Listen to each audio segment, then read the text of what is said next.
राम्रो अभिव्यक्ति दिनुभएको थियो। अघि हाम्रा पालामा चाहिँ यस्ता खालका राम्रा राम्रा वक्ताहरू जमिनमा हुन्थे, किनभने उनीहरू एउटा आदर्श र प्रतिबद्धताको लागि त्यहाँ थिए। कानुन व्यवसायी भने पनि त्यही कुरा थियो, राजनीतिक कर्मी भने पनि त्यही कुरा थियो, बौद्धिकहरूको कुरा पनि त्यही थियो। बिसी मल्ल भनेपछि हाम्रो शिर झुक्थ्यो, गणेश राज शर्मा भनेपछि मलाई खुट्टामा ढाउनु मन लाग्थ्यो, कुसुम श्रेष्ठ भनेपछि राम्रो राम्रो किताब लेख्ने, खालि उहाँ एउटा कानुन व्यवसायी मात्रै हुनुहुन्न थियो, राम्रो लेखक पनि हुनुहुन्थ्यो उहाँ। अब मुकुन्द रेग्मी पनि हुनुहुन्छ, पछिल्लो चरणमा हाम्रो प्रकाश पोस्ती भने पनि, भरतराज उप्रेती भने पनि कस्तो राम्रो लेखक हुनुहुन्थ्यो बिचरा। उहाँलाई सर्वोच्च अदालतको न्यायाधीश बनाइएको थियो, पछिबाट खेलखाल भयो, उहाँले आत्महत्या गर्नुभयो। राम्रा मान्छेहरूले आत्महत्या गर्नुपर्ने देश हो यो। अब अहिले चरित्र हत्याको चरणमा छ त्यो। अन्तोगतवा चरित्र हत्याले पनि मानिसलाई आत्महत्यामा पुर्याउँछ भन्ने कुरा प्रष्टै छ। यो प्रवृत्ति जो हामीले पालेर राखेका थियौँ, त्यसपछि हाम्रो समाज अनेक अभिशापबाट पीडित हुन अभिशप्त भएको छ। अघि स्वागतजीले प्रहरीको कुरा गर्नुभयो, अरू कुराहरू गर्नुभयो। उर्लाबारीमा जुन घटना भएको थियो, त्यहाँ युवा मारिए, ती युवा मारिनु पछाडिका पात्रहरूमा नगरपिताको व्यावसायिक पार्टनर अनि प्रहरीमा नक्कल मिसिल, जो उहाँले भन्नुभयो मारेकै छैन, मैले मारे, बोरामा थुनेर सप्तकोशीमा हाल्ने भन्यो भन्नुभयो नि। ती बहिनी चाहिँ पाइलट रहेछन्, कता हो अमेरिकामा, फर्केर आएपछि चौकीमा गइन्। हेर्दाखेरि त मिसिलमा त जो उसको दाइ मारिएको मरेको भनिएको छ, त्यो मिसिलमा त अर्कै मान्छेको फोटो छ। त्यसपछि घटनाले अर्को रूप लियो। लगभग अब तिनीहरू चाहिँ कानुनको कठघरामा आउने जस्तो संकेत प्रभावकारी रूपमा देखा परिरहेको यस्तो छ। अन्यक्रमै यस्ता घटनाहरू छ्यासछ्यास्ती छन्। त्यो सन्दर्भमा हामी आजको विषयमा आइरहेका छौँ। फेरि आजको विषय कस्तो छ भने, आजको विषयलाई नै जोडेर आजको मुख्य वक्ताको रूपमा हाम्रो संवाद चौतारीले चाहिँ ऋषि कट्टेललाई निम्तो दिएको। पछि हामीलाई पनि राजनीतिक विश्लेषक भनेर, मलाई कानुन विश्लेषक भनेर स्वागतजीलाई बोलाएको। अब उहाँ नै लापत्ता हुनुहुन्छ, हामी उहाँलाई न्याय दिन यो सब गरिरहेछौँ। उहाँको त्यस्तो खालको छ। मेरो विचारमा यो कारणले नै उहाँहरूले न्याय नपाउनु भएको र यस्तो सोचलाई न्याय दिनु पनि मैले देख्दा अनर्थ हुन्छ। र यो खेलखालको विषय थियो भन्ने कुरा प्रष्टै छ। हामीले सत्य मान्ने कि नमान्ने, यो मात्रै कुरा बाँकी छ। कति साथीहरू ऋषि कट्टेलले न्याय पाएको भनेर प्रसन्नता पनि व्यक्त गर्छन्। यो ठुलो भ्रम हो। उहाँले न्याय पाउनु भएको होइन, अर्को पक्षलाई केही चिज दिनुपर्ने थियो तोहफा, त्यसको फल मात्रै उहाँले पाउनु भएको। उहाँ प्रसन्न हुनुहुन्न भन्ने कुरा उहाँको आजको अनुपस्थितिले पनि देखाउँछ। यो कुरा उहाँ पनि त्यो खेलखालमा हुनुहुन्छ कि? यसलाई चाहिँ कस्तो क्रेसी भनिन्छ? अर्को स्वागतजीले अर्को कार्यक्रममा त्यो चाहिँ प्रश्न पार्नु होला। अनेकौं क्रेसीको बारेमा आज उल्लेख गर्नुभयो। यो कस्तो क्रेसी हो? जस्तो हाम्रो एउटा राजदूत थियो अमेरिकामा धेरै वर्ष अगाडि, यहाँ उपस्थित भएका सबै पत्रकार भाइहरूको जन्म हुनुभन्दा अगाडिको कुरा हो यो। एउटा राजदूत थियो, त्यो राजदूतले एउटा बुक स्टोरमा गएको एउटा किताब देखेछ। झ्यापै त्यो किताब उसले चाहिँ गोजीमा हाल्यो। गोजीमा हालिसकेपछि अब ऊ कहाँ दूरदराज कहीँ पहाडमा जन्मेको थियो होला, अमेरिकामा यन्त्र आइसकेको छ, त्यो रेकर्ड बन्छ, सीसीटीभी छ भन्ने एकाउलाई भएन। जबरजस्ती गरेर ऊ बाहिर जान खोज्यो। त्यो जबरजस्ती बापत ऊ सजायको भागी बन्यो। त्यसको लामो पैली छ, त्यो कुरातिर म जान्न। एउटा कुरा मात्रै यहाँ भन्न चाहन्छु, किन राजदूत भइसकेको मान्छेले पनि $100 किताब चोर्यो होला त भन्दा? क्लिप्टोमानिया भन्ने एउटा रोग हुन्छ अरे। त्यो रोग लागेपछि चाहिँ कुनै चिज देख्ने बित्तिकै चोरु चोरु लागिहाल्ने। किताब देखे पनि चोरु चोरु लाग्ने, चम्चा देखे पनि, काँटा देखे पनि चोरु चोरु लागिहाल्ने, यस्तो हुन्छ अरे। त मानिसहरुमा एउटा रोग हुन्छ, मानिसहरुमा एउटा व्यथा हुन्छ। त्यसले पनि कहिलेकाहीँ मानिसहरूले अन्टसन्ट गरिराखेका हुन्छन्। अब यो जो नेकपा दर्ता प्रकरणबाट उत्पन्न भएको परिवेशले नेपालको राजनीतिमा उल्लेखनीय एउटा भिन्नता ल्याएको र यसले पार्ने प्रभावको विषयको बारेमा अलिकति प्रकाश पारौँ भन्ने कुरा भइराखेको छ। हामी कहाँ एउटा उखान छ, चित्रबहादुर दाइले भन्नुपर्ने, मैले भन्नुपर्ने भयो, किनभने उखानको एक्सपर्ट त उहाँ नै हो नेपालमा। ओल्लो घरको नरे पल्लो घरमा सरे भन्ने। यहाँ कोही नरे छ भने फेरि मलाई माफ गर्नु होला है, उहाँलाई भने त्यो नेपाली उखान हो। यो जुन पल्लो घरको नरे भनेको चाहिँ पेप्सी कोला के कोला अरे यहाँ पर्थ्यो, पेरी डाँडाको माओवादी हो पल्लो घरको नरे भनेको चाहिँ।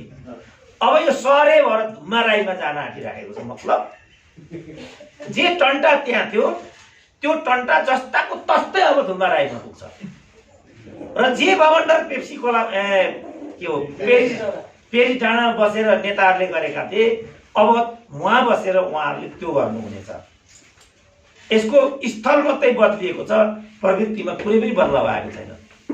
यसको मतलब अब नेपालको राजनीतिमा जे हुन गइराखेको छ यो विशाल आँधी अगाडिको हावाहुरी जस्तो हो। यो हावाहुरीले कसलाई कसरी कहाँ बगाउने हो त्यो भन्न सकिँदैन, किनभने जे राजनीतिमा अहिले आइराखेको छ पहिलो अदालतले दिएको फैसला सुरुवात मात्रै थियो, दोस्रो फैसलाले त्यसलाई अलिकति अग्रता दियो। अब वास्तविक लडाइँ हुनेवाला छ। यसको दुईटा मात्रै विकल्प हुन्छ अथवा परिणाम हुन्छ, या त सङ्कटकाल होइन भने मध्यावधि। राजनीतिक रूपमा पनि जो अहिलेको 2/3 छ यसको वैधताको अन्त्य भइसकेको छ राजनीतिक रूपमा, किनभने राजनीति शास्त्रमा जे गर्छु भनेर आइएको हुन्छ माथि, त्यो गरिएन भने त्यसको वैधताको अन्त्य हुन्छ। 2/3ले चाहिँ हामी समृद्धि दिन्छौँ, स्थायित्व दिन्छौँ, सुशासन दिन्छौँ यो भनेको थियो। 5000 मेगावाट त बिजुली निकाल्छु भनेको थियो उसले। अहिले 2 वर्ष बढी बितिसक्यो, कति मेगावाट बिजुली आयो ल भन्नु त? अहिले यहाँ हितनारायण साकेकी के हुन् अहिलेका मुखिया, उनी भन्दैछन् लोड सेडिङ करिब करिब त्रिशुलीको पानी सुकिसकेको छ, करिब करिब लोड सेडिङ अवश्यम्भावी छ। लोड सेडिङ त हुने नै जस्तो छ। अब भारतबाट थप 200 मेगावाट बिजुली ल्याइएको छ, साथीहरूलाई त्यो थाहा छ कि थाहा छैन? यदि नेपालमा विद्युत उत्पादन भइरहेको हुन्थ्यो भने त्यो आपूर्तिको त्यो आयातको कुनै नै अर्थ हुँदैन थियो। उता एमसीसी चाहिँ यो विद्युत निर्यात गर्नको लागि भनिएको छ। यस्ता यस्ता कुराहरू यहाँ भइरहेका छन्। त्यसो भएको हुनाले अब मलाई चाहिँ के अहिले लागिराखेको छ भनेदेखि यो वैधताको अन्त्य भएको हुनाले सँगसँगै अहिलेको संविधानमा मध्यावधि सम्बन्धी कुनै पनि परिकल्पना गरिएन, किनभने हामीले पटक पटक मध्यावधिको झन्झट बेहोर्नु पर्यो। त्यसले गर्दा हामीलाई धेरै नै तनाव भयो, अपव्यय भयो, समय खर्च भयो भन्ने हिसाबले संविधान निर्माताहरूले संविधानमा मध्यावधिको परिकल्पना गरेनन्। वास्तवमा मध्यावधिको परिकल्पना कुनै पनि वेस्ट मिनिस्टरियल सिस्टममा अवश्यम्भावी अङ्गको रूपमा हुने गर्छ, किनभने कहिलेकाहीँ त्यस्ता बिन्दुहरू आइलाग्छन् जहाँ प्रधानमन्त्रीले जनताको बिचमा जानै पर्ने हुन्छ। त्यसका लागि मध्यावधिको परिकल्पना गरिएको हुन्छ। तपाईँहरूको फिडिङको लागि थप एउटा कुरा के भन्छु भनेदेखि वेस्ट मिनिस्टरियल सिस्टम भनेको चाहिँ सभ्य, सौम्य, जिम्मेवार, पढेलेखेका मानिसहरूले चलाउने सिस्टम हो। अरूबाट यो सिस्टम चल्न सक्दैन। हामी त्यो हिसाबका मान्छे छैनौँ। अहिलेकै हामीले सत्तामा भएका वरिष्ठ व्यक्तिहरूको अहिले मैले भनेको स्थिति अगाडि लिएर आयौँ भनेदेखि त्यहाँ कोही पनि बिए पास छैन। एकजना पनि जस्तो लाग्दैन मलाई। अर्थमन्त्रीको कुरा त्यही छ, परराष्ट्र मन्त्रीको कुरा त्यही छ, प्रधानमन्त्रीको कुरा त्यही छ, राष्ट्रपतिको कुरा त्यही छ, मलाई लाग्छ उपराष्ट्रपतिको कुरा पनि त्यही छ। 5 जना त यो भइसक्यो। त यो ल्याकतको मान्छेले वेस्ट मिनिस्टरियल सिस्टमलाई अक्षरशः कार्यान्वयन गर्नै सक्दैन, किनभने वेस्ट मिनिस्टरियल सिस्टमको मर्म नै अर्को छ। त्यो मर्म भनेको तीनटा कुरामा आधारित हुन्छ: जवाबदेहिता, पारदर्शिता, योग्यता क्रम। यो तीनटा कुरा माइनस त्यो वेस्टमिनिस्टर सिस्टम हुँदैन। र अहिले जुन सिस्टम हामीले अभ्यास गरेका छौं त्यो वेस्टमिनिस्टरियल होइन, यो मोबोक्रेसी हो। अघि मैले लुटतन्त्रको के हुन्छ परिभाषा, जसलाई भिडतन्त्र भन्नुभयो उहाँले, त्यो कस्तो हुन्छ र त्यहाँ के गरिन्छ भन्ने कुरा उहाँले प्रश्न पार्नुभयो। अब पेरिस डाँडामा जे द्वन्द्वहरू हुन्थे ती द्वन्द्वहरू धुम्बाराईमा हुनेछन्। अल्पमत र बहुमतको कुरा त्यहाँ पनि हुनेछ। केपी ओलीलाई टपल डाउन गर्नुपर्छ भन्ने कुरा मूल प्रवाहको विषय बन्नेछ। हामीले स्थायित्व पनि पाउने छैनौँ, सुशासन पनि हुने छैन, स्थिरता पनि देखा पर्दैन। यो त हाम्रो जनादेश, हाम्रो मतादेशको मर्म होइन।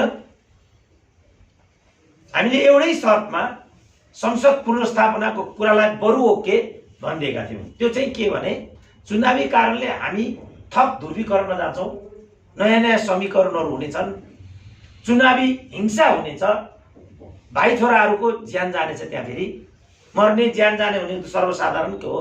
यत्रो जनयुद्ध हो, ठुलो तहको न नेता न नेताको परिवारजन, अपवाद बाहेक उनीहरूको त्यसमा केही पनि क्षति भएको छैन। 17,000 मान्छे मरेछन् त्यहाँ। को त तिनीहरू? कहाँ छन् तिनीहरू अहिले? तिनका परिवारजनहरू, शहीद परिवारहरू, शहीदका पत्नीहरू कहाँ छन् अहिले? तिनीहरू त्यो ठाउँमा को छन्? तिनलाई लिएर पनि अब अहिले मुद्दा हुँदैछ त्यहाँ। मैले त देवा नभनेको थिएँ, यो प्रवृत्ति राम्रो हुँदैन। उहाँहरूले मान्नु भएन। आफ्नो सहर पर्दासम्म यो कुरालाई उहाँहरूले प्राधान्यता दिनु भएन। जब आफ्नो सहर पर्न थाल्यो त्यसपछि दिदीबहिनीको लुगा उचाल्नेतिर उहाँहरू जानुभयो। यो हदमा आयो राजनीति। राष्ट्रिय स्तरका नेता, पूर्व मन्त्री भइसकेका मानिसहरू दिदीबहिनीको साडी उचाल्ने कुरा गर्न थाले। त्यो विषय उत्पन्न भएको हो नि। किनभने घटनामा कहिले पनि परिणाम महत्त्वको हुँदैन, कारण महत्त्वको हुन्छ। अन्त्यमा चाहिँ चुनावको कारणले कमसे कम 1 खरब, अबको चुनावमा 1 खरब खर्च जान्छ। एउटा सांसदलाई निर्वाचित गरेर सिंहदरबारमा हुल्दा नहुल्दा 1 अरब जति खर्च भइसकेको हुन्छ भन्ने छ। त्यस्तो महँगो सांसद हामीले वर्ष दिनमा चाहिँ निर्वाचित गरेर लिएर आउनु पर्यो भने त देश त टाँट पल्टिन्छ त। बरु संसद पुनर्स्थापना भए पनि हामीलाई केही छैन भन्ने हाम्रो तर्क त्यहाँ थियो। तर जसले यो संसद विघटन भनेको, मध्यावधि भनेको प्रतिगमन हो, केपी ओली हिटलर भए इत्यादि भनेका थिए, तिनीहरू चाहिँ अहिले फेरि 15 दिनकै अन्तरालमा कस्तो लेखहरू लेख्दैछन् भनेदेखि वास्तवमा यो मध्यावधिको परिकल्पना संविधानले नगर्नु अनर्थ रहेछ। किनभने त्यसको वैधतामाथि पनि प्रश्न उठ्दो रहेछ यस अन्तरालमा, जो अघि मैले प्रश्न पारेँ। त्यो कारणले गर्दाखेरि जे गर्छु भनेर आएको भन्छ।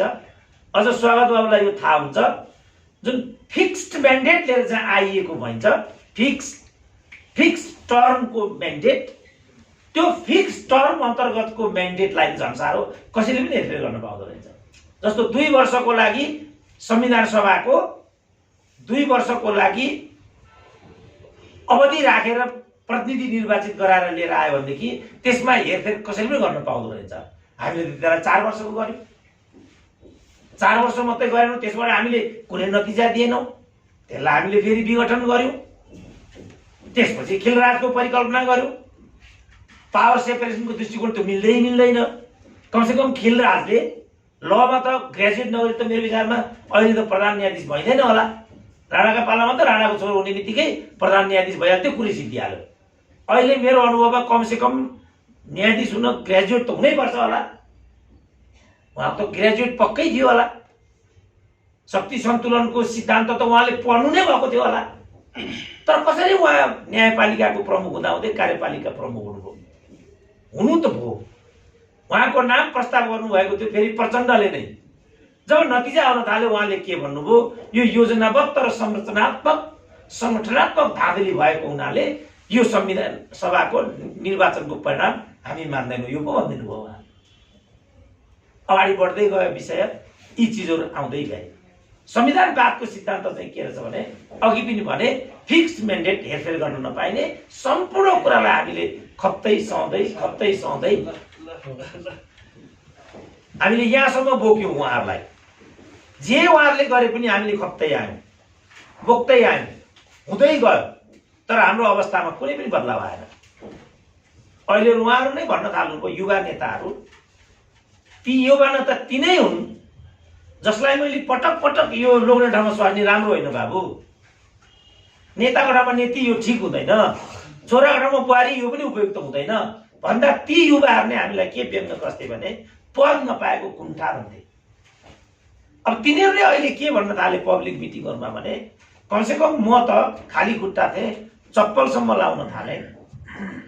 62-63 को जनआन्दोलन अथवा 45, 46, 47 को जनआन्दोलनमा जे भिडको भागदौड भएको थियो, भागदौड हुँदाखेरि रत्न पार्कमा जे चप्पलहरूको डङ्गुर बेला परेको थियो, त्यसबाट त्यो आन्दोलन चप्पल लगाउनेहरूले गरेको भन्ने कुरा पुष्टि हुन्छ।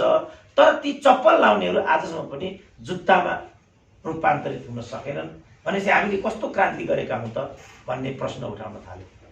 आधारभूत वर्गमा परिवर्तनको प्रतिफल पुगेन भने त्यस परिवर्तनको कुनै पनि अर्थ हुँदैन। र हाम्रो समाजमा अहिले पनि आधारभूत बदलाव छैन, किनभने कल कारखाना, उद्योग, कृषि उत्पादन र मेसिनीकरण र कृषकको बजारको ग्यारेन्टी बिना हाम्रो आर्थिक पद्धतिमा बदलाव आउन सक्दैन। यहाँ त उखु कृषकहरूको मूल्य भुक्तानी नभएको आज 10 वर्ष भइसक्यो। किसानले आशा चप्पु मागेको होइन नि,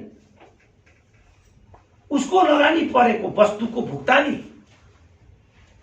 लुम्बिनी प्रदेशको नेपाली कांग्रेसको संसदीय दलको एउटै उपनेताले मात्रै त्यो उखुको 22 करोड रकम रोकेर राखेको रहेछ। यहाँ जति पनि काठमाडौँमा बनेका 1-2 ठेक्कापट्टा अन्तर्गतका संरचनाहरू छन्, ती सबै संरचना मध्ये एउटा संरचनाको घरपट्टि प्रचण्ड, अर्को संरचनाको ठेकेदार मधेसवादी दलको सांसद, मलाई लाग्छ उहाँ अहिले निलम्बनमा हुनुहुन्छ होला। यसबाट के बुझिन्छ भने उहाँहरूले राजनीतिक व्यवस्थाको नाममा, लोकतन्त्रको नाममा राज्यका संयन्त्रहरू, प्रणालीहरू आफ्नो हातमा लिइसक्नु भएको छ र आफ्नो फाइदाको लागि ती सबै चिजहरूलाई प्रयोग गर्न थालिसक्नु भएको छ। हामीहरू रमिते भएर बसिरहेका छौँ। अब हामीले आवाज दिनुपर्छ। ती आवाजहरू मध्येको एउटा आवाज हो मेरो। मलाई नै राजदूत हुन नपाएको कुण्ठा भनिदिए। मलाई थाहा छैन बजारमा राजदूत कसरी भइन्छ, प्रश्न पारेनन् रघु पन्तले कसरी सांसद भइन्छ। अब के भन्न बाँकी छ? कमान सिंह लामाको 2.5 करोडको जुन सेयरको कुरा थियो त्यो के को पैसा थियो? यहाँ ऋषि कटेलजी हुनुहुन्छ, जीवनभर कम्युनिस्ट आन्दोलन बिताउनु भयो, उहाँलाई थाहा होला 2.5 करोड पैसा कति हुन्छ भनेर। मैले युनिभर्सिटीमा 37 वर्ष पढाएँ, आज मसँग 10 लाख छैन। अनि कमान सिंह लामाले चाहिँ 2.5 करोडको ठेक्का सेयर कसरी सुशील कर्मचारीलाई दिन सके त? त्यसकारण मेरो पीएचडी को निष्कर्ष के थियो भने उहाँहरू एकरती कम्युनिस्ट होइन, उहाँहरू वाममार्गी बौद्धिक मात्रै हो जो पद र प्रतिष्ठाको लागि यो धन्दा गर्नुहुन्छ। मेरो निष्कर्ष यो थियो। त्यसपछि उहाँहरूले नै मलाई आउट गरिदिनु भयो। उहाँहरू भन्नाले आन्दोलन नै मेरो व्यक्ति होइन। तर हामीले भन्न बाँकी राखेको छैन। अध्यापनको, अनुसन्धानको र अन्य हाउभावबाट पनि यहाँ फटाइ भएको छ। यहाँ राजनीतिलाई पेशा बनाइएको छ र पेशा मार्फत कमाउने यस चिजलाई नेपालमा राजनीति भनिएको छ, जो होइन। राजनीति भनेको चाहिँ समाज बदल्ने प्रक्रिया नै हो र हाम्रो समाज बदलिएको छैन। अहिले पनि छुवाछुत छ, अहिले पनि जातपात छ, अहिले पनि दिदीबहिनीहरू हेपिएका छन्, उनीहरूलाई बोक्सीसम्म भनिएको छ। अरू विकृति विसङ्गतिहरू पनि छन्। बरु राजाहरूले उल्लेखनीय मात्रामा पूर्व पश्चिम राजमार्ग बनाए, पृथ्वी राजमार्ग बनाए, कोदारी राजमार्ग बनाए, कागज कारखानाहरू खोले, जुत्ता कारखानाहरू खोले, सिमेन्ट कारखानाहरू खोले। अब मैले यो भने होइन, प्रतिगामी भनेको यही हो भनिदिन्छन् तल। त्यसो भने को चाहिँ क्रान्तिकारी हो त? उद्योग खोल्ने चाहिँ प्रतिगामी। आज पूर्व पश्चिम राजमार्ग नभएको भए मेचीको नेपाली र महाकालीको नेपालीको बीचमा सम्पर्कको सेतु नै बन्दैन थियो। मलाई राम्रोसँग थाहा छ 2045 सालमा म डोटीमा छिर्थेँ, नेपालगञ्जबाट इन्डियातिर छिरेँ। रातभरि नाइट ट्रेन हिँडिसकेपछि म गौरी फन्टा पुगेँ। गौरी फन्टाबाट धनगढी उक्लेर म जहाज चढेर माथि डोटी गएँ। 45 सालको कथा म भन्दैछु। 45 सालसम्म हाम्रो पूर्व पश्चिम लिङ्क नेपालगञ्जसम्म मात्रै थियो। 45 सालसम्मको कुरा। त्यहाँभन्दा उता हाम्रो लिङ्कै थिएन, त्यति टाढा थियौँ हामी। बाटोघाटो बनेका थिएनन्, अविकास थियो भन्ने कुरा अर्कै हो, तर हाम्रो परनिर्भरता त्यस्तो थियो। मैले इङ्गित गर्न खोजेको कुरा चाहिँ हामीले हरेक कुरामा अहिले तपाईँले अहिले फेरि त्यो प्रतिगामी भन्छन्। अब अन्तिमतिर आउँछु म। अब ऋषिजी आउनुभयो, उहाँले लिनुहुन्छ मञ्च, उहाँको लागि पनि अलिकति लम्ब्याएको मैले। राष्ट्र ब्याङ्कको तथ्याङ्क अनुसार 2007 सालको दशकमा नेपालको भारतसँगको व्यापारिक डिपेन्डेन्स 95% थियो 2007 मा। 2012 मा यो बढेर 98% पुग्यो। 2046 सालमा पञ्चायतले यसलाई घटाएर 30 मा ल्यायो। 2077 सालमा फेरि अहिले त्यो 85 पुगेको छ। लोकतन्त्रको सुदृढीकरण र सुनिश्चयको लागि आर्थिक सबलीकरण अनिवार्य हुन्छ, किनभने लोकतन्त्र भनेको अभिव्यक्तिको स्वतन्त्रता र दल खोल्न पाउने स्वतन्त्रता मात्रै होइन। सँगसँगै लोकतन्त्र भनेको आर्थिक र सांस्कृतिक अधिकारको सुनिश्चितता पनि हो। उद्योगहरू खोल्यो भने मात्रै भाइ छोराले अवसर पाउँछन्, रोजगारी पाउँछन्। दिदीबहिनीहरूले विदेशी बजारमा बेचिनु पर्दैन। अहिले पनि बजारमा कमसेकम 250 दिदीबहिनीहरू अनिश्चित गर्व लिएर पेट देखाएर हिँडिरहेछन् उनीहरू बजारमा। नेपालीहरूलाई लज्जाबोध हुनुपर्ने, आफ्ना दिदीबहिनीहरूलाई बजारमा पठाएर जुगामा ताउ लगाउने र म मन्त्री भए भन्नलाई लज्जाबोध हुनुपर्ने उनीहरूलाई, तर गौरवबोध भएको छ उनीहरूलाई। अब युवा वर्ग बोल्दैन, रिटायर प्रोफेसर भए पनि मैले कमर गर्नु परेन, त्यही पनि सुरेन्द्र केसी कमर मस्काउँछ भन्छन् फेरि लुवाङेहरू बजारमा। यो के भइरहेछ देशमा? ऊ लाचार छ, ऊ बोल्दैन, म कसिनु परेन? पटुका बाँधेको छैन, कमर त मस्काउनु परेको नि, के गर्छ? यो हो मैले कडी कडाउ गर्नुको पछाडि यो रात छ। यो राजदूत हुने खेल होइन, यसरी राजदूत भइँदैन। राजदूत हुने हो भने त खड्गौलीको लुगी समात्नुपर्छ, भइहाल्छ नि। जागो राजदूत को भएन नेपालमा? राजदूत को भएन मन्त्री? ल भन्नु त। मणि थापा मन्त्री भइसके। बाबु त राजदूत पनि खानुहुन्न होला। होइन, कसरी खानु कुर्दैन नि मान्छेले मलाई। अब मर्ची मन्ची होइन भन्थ्यो, हो रहेछ त भनिहाल्छ नि। यति त म पनि बुझ्छु नि बाबा। दिए पनि खानु भएन नि मैले। अब त अब ऋषिजी नै प्रधानमन्त्री हुनुभयो भने त भन्न सक्दिनँ, नत्र त कसरी भइएला र। त्यसो भएको हुनाले पद्धतिको लागि, युवाहरूको लागि, समाजको लागि हामीले यो आवाज दिन खोजेको। जिन्दगीभरि जागिरमा समय व्यतीत गरियो, अब रिटायर भइयो, अब कमसेकम 5 वर्ष देश जनतालाई दिउँ न। त्यसपछिको पिँढीले हामीलाई पनि सम्झिन्छ कि नेपाली बैगुनी भन्ने कला थाहा छैन। कटेलजीलाई त अझ बढी थाहा छ, पुष्पलाललाई नै गद्दार भन्थे यिनीहरू। कम्युनिस्ट पार्टीका जन्मदाता उनी थिए। आमा जस्तै भए पनि जन्माउने छोराले बोक्सी हुन् भनेर आमालाई दुध काट्छ भने त्यो कस्तो हरामी छोरो होला त। तर नेपालका कम्युनिस्टले त्यो पनि बाँकी राखेन। जुन पुष्पलालले कम्युनिस्ट पार्टीको जन्म गराए तिनैलाई गद्दार भनेर ठुल्ठुला किताबहरू लेखे। लाज लाग्नु पर्यो नि, कत्रो अपराध हामीबाट भयो भनेर। हाम्रा पालामा पुष्पलाललाई गाली नगरी, बिपीलाई गाली नगरी कुनै सभा सम्मेलनहरू सकिँदैन थियो। अहिले पनि मलाई सम्झना छ, कीर्तिपुरको ठुटे नेता थिएँ म त्यो बेला। बिपी कोइरालाको द टेलिग्राफमा एउटा अन्तर्वार्ता निस्क्यो, त्यो लाइन मलाई अहिले पनि कण्ठ छ। Nepal is not at a nation rather than a administrative unit भन्ने त्यो लाइन थियो, अहिले पनि मलाई कण्ठ छ। Nepal is not at a nation rather than a administrative unit भनेको अन्तर्राष्ट्रवादीहरूले हामीलाई के भन्दै देख्यौ? बिपीले के भन्यो? यो Nepal is not at a nation भनेको नेपाल नेपालको होइन, भारतको अङ्ग हो भनेको यो भारतको दलाल हो भन्दै मलाई पनि हो जस्तो लाग्यो। भनेर म फर्किएँ। अहिले फर्केर हेर्दाखेरि त साह्रै ठुलो गल्ती भएको रहेछ। त्यो त के रहेछ भने नेपाल राज्यको रूपमा नेसनको रूपमा अगाडि बढिसकेको छैन, खालि एउटा प्रशासनिक इकाइको रूपमा त छ, तर यो एउटा विकसित राष्ट्रको बाटोतर्फ अग्रसर भएको छैन पो भनेको रहेछ बिपी कोइरालाले त।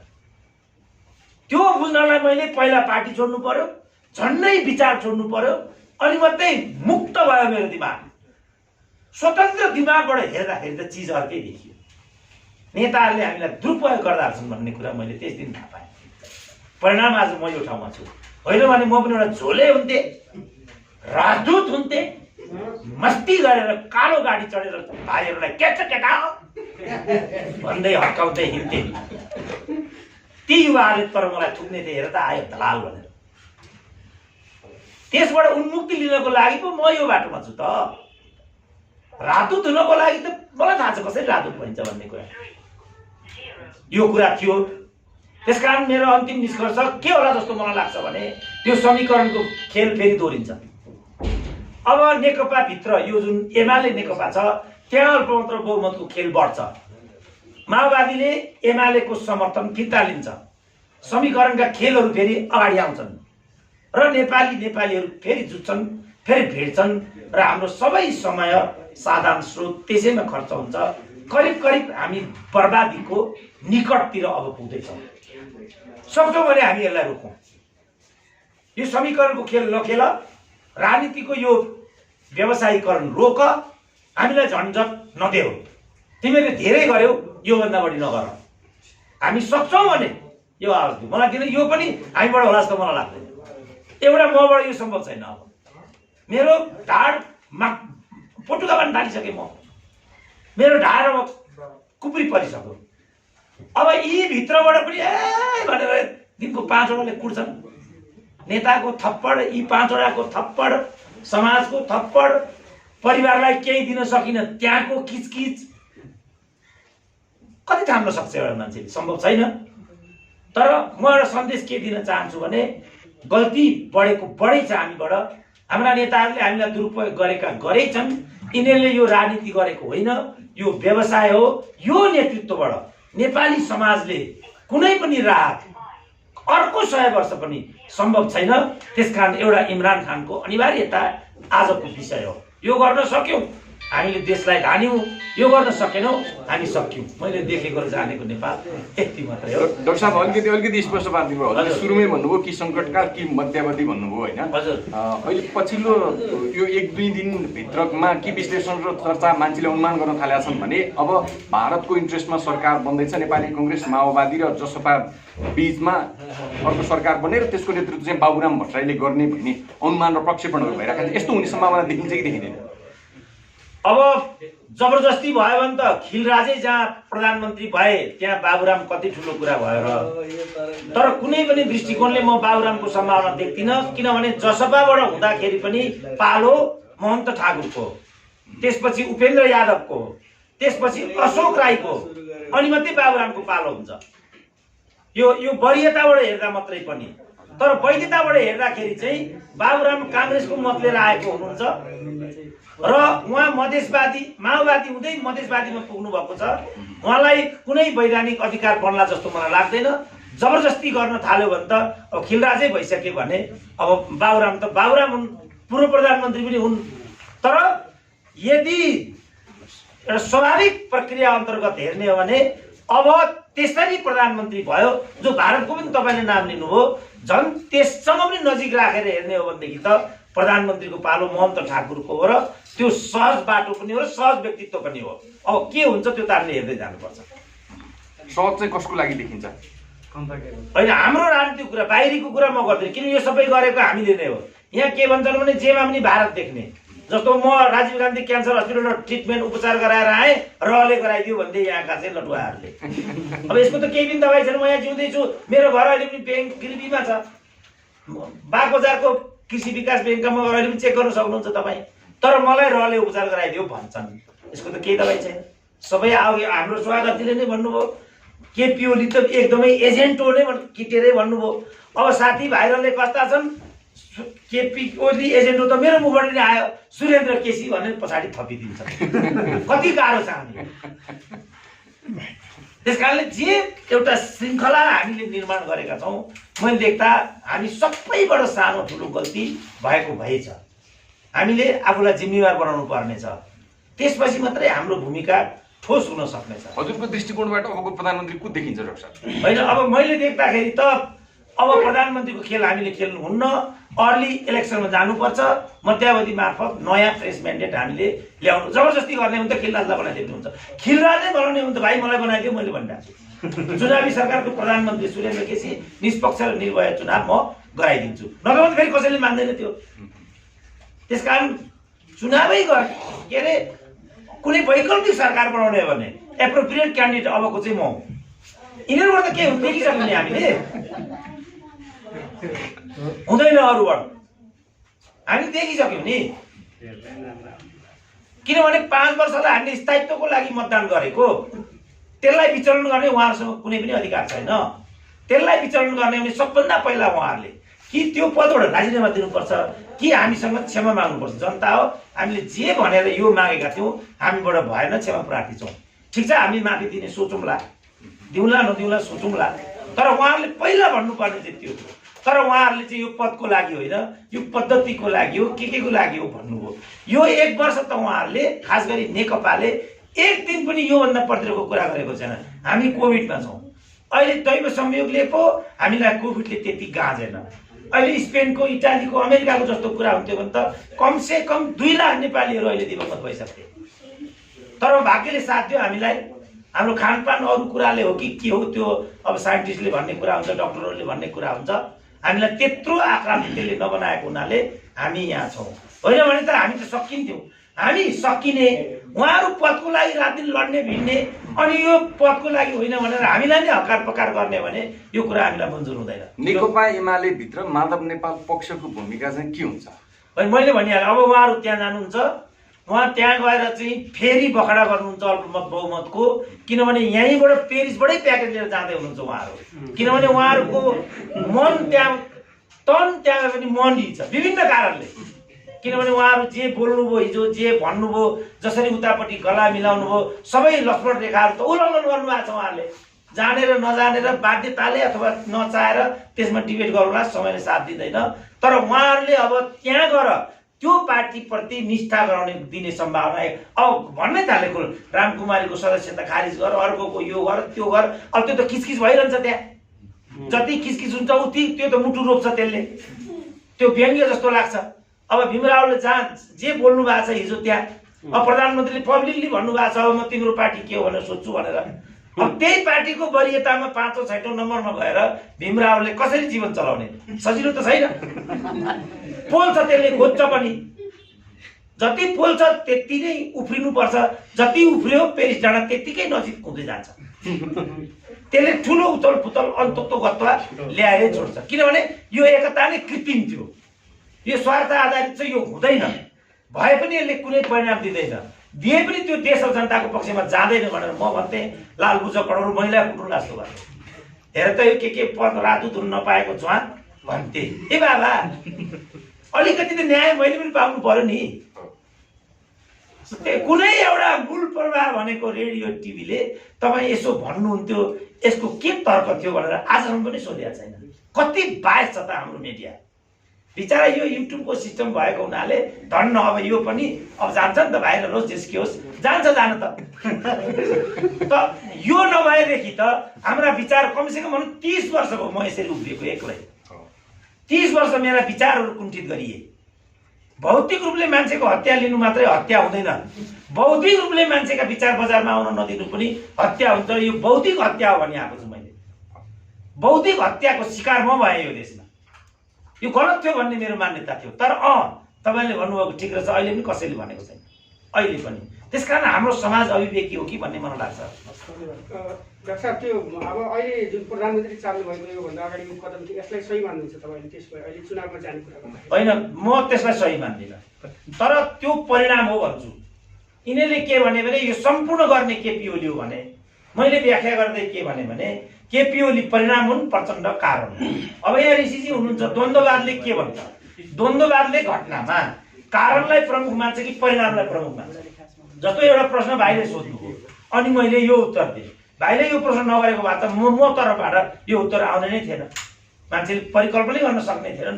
त्यसपछि सुरेन्द्र केसीले के भन्ने थियो होला, के भन्ने थियो त्यसकारण मेरो विचारमा तपाईँले प्रश्न सोध्नु मेरो उत्तरको कारण हो। केपी ओली परिणाम हुन्, प्रचण्ड कारण हुन्। अब ऋषिजीले व्याख्या गर्नुहुन्छ घटनामा कारण महत्त्वको हुन्छ कि परिणामको महत्त्व हुन्छ, दर्शनले के भन्छ